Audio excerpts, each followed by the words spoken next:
I just wanted to record it, and then I can edit it later and add it to. I'll go do a still image or whatever, and I can add it.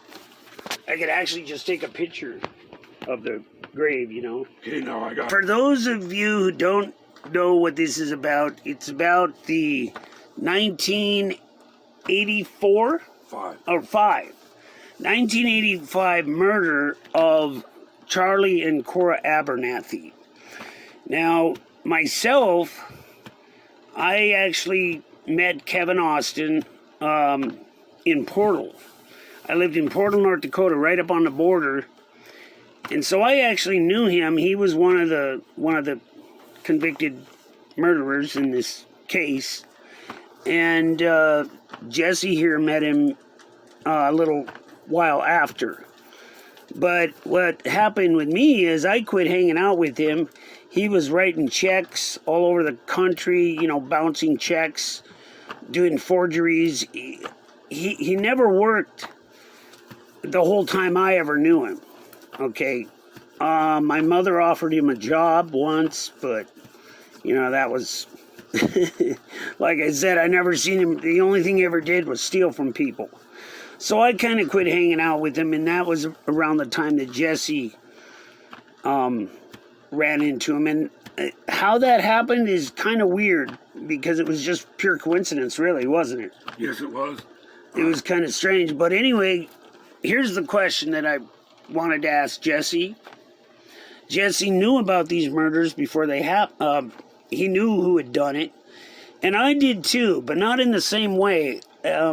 This double murder, it was unsolved for a while. How long about, Jesse? Well, I'm not sure how long it was for Calvin, but Kevin was 8 years. Yeah, Kevin was 8 years. The first guy confessed, and his name was Calvin Noonan, which I never knew him. But I did know Kevin, and he was pretty much the instigator, we would say. Oh, yeah, definitely. And so how would you... My question is to you is, how did you know that Kevin Austin was involved in this double murder even before the police? Well, as I previously said, I was with him when he stole the 22s. And the night before the murders, we went out partying, but Kevin and Calvin stopped by the trailer, and I seen one of the butts of the pistol sticking out of Calvin's pocket, and it was the guns that were stolen.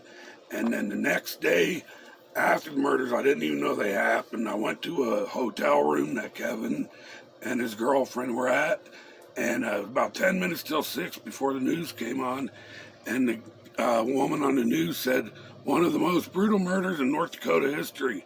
Details coming up at 6. And Kevin reached over and turned the TV off. I got a chill up my spine and left immediately. No kidding. Yes. Now, this was the day after the murders. Yes. Wow. Now,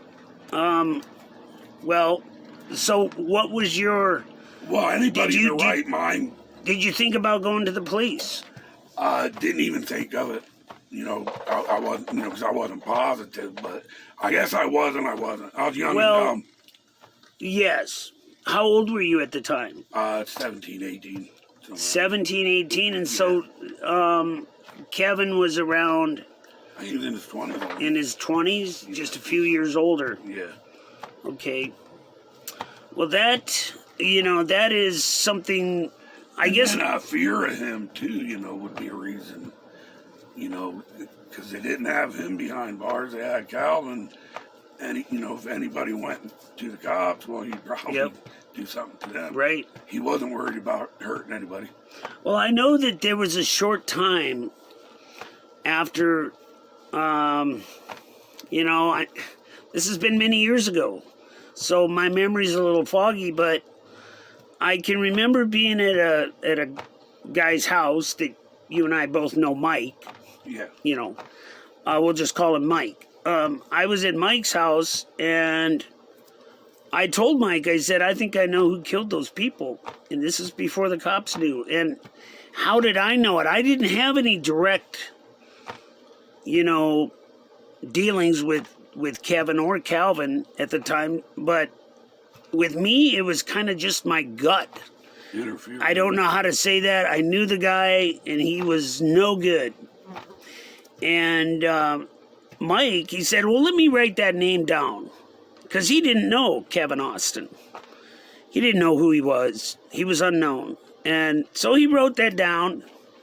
And then when they finally arrested him, you know, I don't know if he ever went back and looked to see if I was right or not, but I'm just telling you that with me, it was more of a sense, and with Jesse here.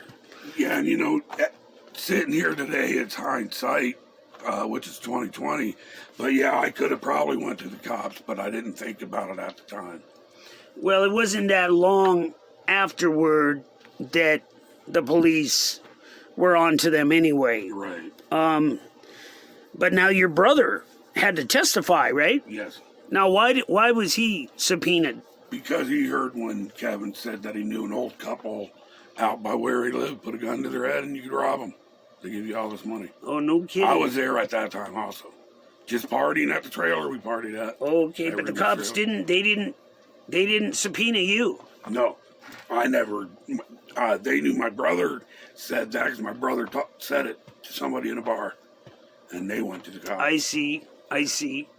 Well, yeah, you know, usually I think Al had to testify that he did not sell them LSD because Kevin was trying to say that that Al sold them LSD.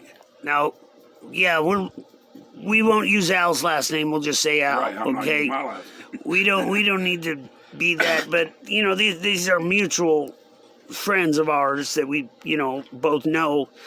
But bottom dollar is they do have him behind bars and they're there for life, so he's there for life. So you don't think Kevin will ever get out? He received 2 consecutive life sentences, right?